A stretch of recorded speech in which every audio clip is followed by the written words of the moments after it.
Hello दोस्तों। मुझे उम्मीद है कि आप सभी अच्छे होंगे। दोस्तों, आज अगर आप देखेंगे तीनों में बैंक निफ्टी की बात करें, चाहे निफ्टी 50 की बात करें, चाहे निफ्टी फाइनेंशियल सर्विसेज की बात करें, इनका जो सपोर्ट बना है ये प्रीवियस डे लो पे आपको सपोर्ट बनता हुआ दिखाई दिया हुआ है। यहाँ पे आप देखेंगे फिर मार्केट ने ट्रेडिंग डे हाई का सीधे सीधे आपको ब्रेकआउट दिया है। इवन बैंक निफ्टी में आप देखेंगे आपको प्रीवियस डे हाई का भी ब्रेकआउट देखने को मिला है, लेकिन यही मोमेंटम काफी था, मोर देन सफिशिएंट था। यहाँ पे भी आप देखेंगे निफ्टी 50 में भी ट्रेडिंग डे हाई का ब्रेकआउट देखने को मिला है। वहीं पे बात करेंगे निफ्टी फाइनेंशियल सर्विसेज में, यहाँ पे भी आपको ट्रेडिंग डे हाई का ब्रेकआउट देखने को मिला है। सीधे सीधे आपको अपॉर्चुनिटी बन के मिली है। निफ्टी 50 का डिस्कशन हम निफ्टी 50 वाली वीडियो में डिस्कस करेंगे, लेकिन यहाँ पे पहले लॉजिक समझने की कोशिश करते हैं। बैंक निफ्टी का लॉजिक समझेंगे और फिर कल के लिए हमें किस तरीके से तैयार रहना है, उन चीजों का भी हम यहाँ पे डिस्कशन करेंगे। आइए सिचुएशन समझते हैं। हमारे लिए जरूरी चीज क्या थी? पहला तो ये था प्रीवियस डे क्लोजिंग। दूसरा इंपॉर्टेंट आपके लिए ये था प्रीवियस डे लो। तीसरा इंपॉर्टेंट आपके लिए ये था प्रीवियस डे हाई। मार्केट ने यहां पे ओपनिंग दी, यानी कि प्रीवियस डे क्लोजिंग से नीचे है, तो नीचे है एक स्कैल्पिंग मार सकते थे हम प्रीवियस डे लो तक, ये आपको समझाया गया था। लेकिन अपॉर्चुनिटी आपको मिलती प्रीवियस डे लो के ब्रेकडाउन के बाद। इवन अगर आप यहां पे इन कैंडल्स पे फोकस करेंगे, आपको प्रीवियस डे लो का ब्रेकडाउन भी देखने को मिला है, लेकिन इसके बाद कोई फॉलोअर कैंडल देखने को नहीं मिली। अगर फॉलोअर कैंडल देखने को मिलती तो यहां पे भी आपके लिए सेटअप बनता प्रीवियस डे लो के ब्रेकडाउन वाला, सीधे सीधे सेटअप बन जाता। भले ही मार्केट रिवर्स होके स्टॉप लॉस हिट हो जाता, वो एक अलग केस है, लेकिन सेटअप के अकॉर्डिंग काम करेंगे तो प्रोबेबिलिटी थोड़ी सी ज्यादा रहती है। फिर यहां पे मार्केट ने कुछ चीजें हमें और बता के दे दी। ये चीज हमें पहले से पता थी। ये क्या था? Previous day closing. हमारा ट्रेडिंग डे हाई भी यहीं पे बन चुका है। अगर आप देखेंगे इसी जोन में आपका ट्रेडिंग डे हाई बना हुआ है। ये क्या था? ये ट्रेडिंग डे लो था, और कहीं ना कहीं आपका प्रीवियस डे लो भी इसी जोन में है। आप देखेंगे ऊपर की तरफ ये था, ये क्या था? Previous day high. ठीक है, मार्केट ने आपके लिए यहां पे एक सेटअप क्रिएट किया, काफी बेहतरीन आपका सेटअप बना। मार्केट ने प्रीवियस डे क्लोजिंग का भी ब्रेकआउट दिया और ट्रेडिंग डे हाई का भी ब्रेकआउट दिया, तो यहाँ पे काफी बेहतरीन सेटअप बना ट्रेडिंग डे हाई के ब्रेकआउट वाला, सीधे सीधे मोमेंटम मिला। और आपके लिए अगला important resistance previous day high था। हालांकि उससे पहले भी आपके लिए कुछ रेजिस्टेंस थे और मार्केट ने यहाँ पे टाइम भी स्पेंड किया। इवन आपका टारगेट भी यहीं पे ही अचीव हो गया होगा, लेकिन किसी ने अगर ट्रेलिंग स्टॉप लॉस का इस्तेमाल करते हुए मोमेंटम को पकड़ने की कोशिश की होगी, तो उनके लिए इंपॉर्टेंट रेजिस्टेंस था प्रीवियस डे हाई, और फिर मार्केट ने इसकी भी रेस्पेक्ट की है। यानी कि अब जब मार्केट हमें फिर से ऑल टाइम हाई के नजदीक आपको दिखाई दे रहा है, ऑल टाइम हाई पे आपको मार्केट दिखाई दे रहा है, अब चीजें थोड़ी सी समझने लायक हो जाती है। क्या फिर से ये मोमेंटम कंटिन्यू होगा? क्योंकि यहाँ पे बहुत सारे सवाल उठ जाते हैं, उन सवालों का भी डिस्कशन करेंगे। लेकिन पहले सेटअप बात कर लेते हैं। सेटअप आपके लिए काम किया ट्रेडिंग डे हाई के ब्रेकआउट वाले सेटअप ने। अगर आप सेटअप नहीं जानते, फिलहाल 15% का ऑफ चल रहा है। नीचे डिस्क्रिप्शन में आपको एप्लीकेशन का लिंक मिल जाएगा, आप प्ले स्टोर पे चैनल का नाम भी डालेंगे तब भी आपको एप्लीकेशन मिल जाएगी।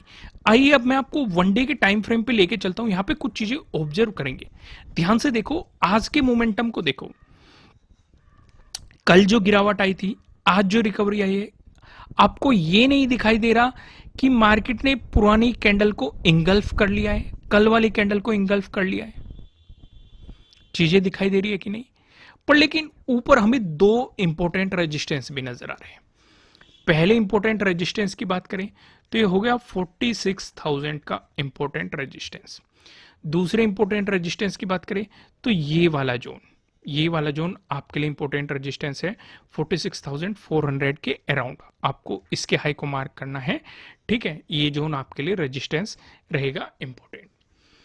अब यहां पे अगर मार्केट में हमें ये देखना है कि मार्केट 46,000 का ब्रेकआउट दे, प्राइस ऊपर सस्टेन करे, तभी हमारे लिए पॉजिटिव साइड कुछ अपॉर्चुनिटीज बन सकती है। लेकिन अगला रेजिस्टेंस जोन भी आपको निगाह में रखना है उस अपॉर्चुनिटी को पकड़ते समय। पहली चीज समझ में आ गई। अब यहां पे अगर मार्केट प्रीवियस डे हाई का ब्रेकआउट देके ऊपर चलता है तो 46,000 पे किस तरीके से रिएक्ट कर रहा है हम ये देखेंगे। हो सकता है मार्केट वहां पे रेजिस्टेंस की तरह एक्ट करके हमें रिवर्सल देखने को मिल जाए, कुछ भी हो सकता है। क्योंकि चीजें मैंने आपको क्या समझाई थी, मैंने आपको ये बताया था, एक एग्जाम्पल भी मैंने आपको दिया था कि जब भी मार्केट में मोमेंटम आएगा या तो रिट्रेसमेंट आएगा या फिर मार्केट साइडवेज हो जाएगा। मैंने आपको कुछ एग्जांपल्स भी दिखाए थे, जैसे ये मोमेंटम आया, रिट्रेसमेंट आया, फिर मोमेंटम आ गया। साइडवेज का भी मैं दिखा देता हूं अगर आपको दिख जाए कहीं। ये शायद मैंने आपको निफ्टी 50 वाली वीडियो में दिखाया था, चलो यहीं पे दिख गया। एक ये दिखा देता हूं, देखो ये मोमेंटम आया, फिर मार्केट कुछ साइडवेज हो गया, फिर ब्रेकआउट देके ऊपर चल गया। यानी कि दो तरह की पॉसिबिलिटीज होती है। मैं आपको ज्यादातर केस में यही समझाता हूं कि मार्केट ऐसे कभी भी नहीं जा सकता, नहीं ऐसे गिर सकता। ठीक है, अगर ऐसे जा रहा है या तो वो साइडवेज होगा फिर ब्रेकआउट देके चलेगा, या फिर वो कुछ रिट्रेसमेंट लेगा फिर ब्रेकआउट देके चलेगा। अगर गिर रहा है या तो वो साइडवेज हो जाएगा फिर ब्रेकडाउन देके चलेगा, या फिर वो कुछ रिट्रेसमेंट करेगा फिर ब्रेकडाउन देके चलेगा। यानी कि इस तरीके से मार्केट ये मोमेंटम क्रिएट करते हुए चलता है। तो अगर मार्केट यहां पे साइडवेज होने की तैयारी में है तो इसका मतलब वो 46,000 पे रेजिस्टेंस की तरह एक्ट कर सकता है। लेकिन हमें ट्रैप होने से बचना है। भले ही मार्केट 46,000 का ब्रेकआउट दे रहा हो या इस पे रेजिस्टेंस की तरह एक्ट कर रहा हो, हम इसकी कोई सी भी बात नहीं मानेंगे। क्या नहीं मानेंगे? हम मार्केट की बात नहीं मानेंगे। हम क्या देखेंगे, अगर ब्रेकआउट दे रहा है प्राइस ऊपर सस्टेन हो रहा है कि नहीं, हमारा कोई पैटर्न नजर आ रहा है कि नहीं। अगर ब्रेकआउट देके चला तो इसका मतलब सस्टेन कर गया और वो पैटर्न काम कर रहा है। ठीक है, तब हम पॉजिटिव साइड सोचेंगे, यानी कि हम अपनी मानेंगे। ठीक है, मार्केट हमें कुछ भी दिखाए, कुछ भी दिखा सकता है। मार्केट नीचे प्राइस सस्टेन होने का एक मोमेंटम दिखा रहा है तो तब भी हम नहीं मानेंगे। भाई यहां पे जो भी पैटर्न बनेगा, क्योंकि जब जब साइडवेज जाएगा, मैंने आपको जो 4 पैटर्न बताए हुए हैं, ट्रायंगल वाले पैटर्न, ट्रेंड लाइन से मिलकर बना हुआ पैटर्न, पैरेलल पैटर्न, कोई सा ना कोई सा पैटर्न आपको देखने को मिलेगा। तो अगर मार्केट ब्रेकडाउन देके चला तब हम नेगेटिव साइड पोजीशन बनाने के बारे में सोचेंगे। यानी कि हम प्राइस एक्शन पे बिलीव करेंगे। मार्केट हमें क्या दिखा रहा है, क्या नहीं दिखा रहा है, कहां ट्रैप करने की कोशिश कर रहा है, उन चीजों को हम समझने की कोशिश करेंगे। चीजें क्लियर हो गई। वन डे पे मैं आपको काफी चीजें समझा चुका हूं, अब मैं आपको सीधा 15 मिनट के टाइम फ्रेम पे लेके चलता हूं। अगर आप देखेंगे आज का जो रिजेक्शन बना है ये 46,000 से बना है। पहली चीज हमने नोट डाउन कर ली, जिसका हम इतनी देर से डिस्कशन कर रहे थे। दूसरी चीज नोट डाउन करने की क्या है, हमारा प्रीवियस डे हाई भी इसी जोन में है, ये भी हमने नोट डाउन कर लिया। तीसरी चीज नोट डाउन करने की क्या है, हमारा प्रीवियस डे क्लोजिंग भी इसी जोन में, यानी कि 3 रेजिस्टेंस बैठ गए इसी जोन में। हमें ये साफ साफ दिखाई दे रहा है, चीजें क्लियर हो गई। अब चीजें इन्हें मार्क करना शुरू करते हैं। यही हो गया हमारा 46,000 का, और इसी के आसपास है हमारा प्रीवियस डे हाई। ये क्या होगा, प्रीवियस डे क्लोजिंग, और ये क्या हो गया, प्रीवियस डे लो। इतनी चीजें हमने मार्क कर ली। अगर मार्केट फ्लैट ओपन होके आपको पॉजिटिव मोमेंटम दिखा रहा है, इस सिचुएशन पे आप ये देखेंगे मार्केट प्रीवियस डे हाई का ब्रेकआउट दे, यानी कि 46,000 का ब्रेकआउट दे, प्राइस ऊपर सस्टेन करे, तभी हम पॉजिटिव साइड अपॉर्चुनिटीज के बारे में सोचेंगे। और आपके लिए जो रेजिस्टेंस बनेगा 46,200 के अराउंड बनेगा। बाकी आप पिवट पॉइंट लगा के देखेंगे कि आपको कहाँ कहाँ पे अपॉर्चुनिटीज नजर आ रही है। लेकिन अगर मार्केट फ्लैट ओपन होकर आपको नेगेटिव मोमेंटम दिखा रहा है, इस सिचुएशन पे हम क्या करेंगे, इस सिचुएशन पे हम ये देखेंगे कि मार्केट प्रीवियस डे क्लोजिंग से एक बार नीचे आ जाए।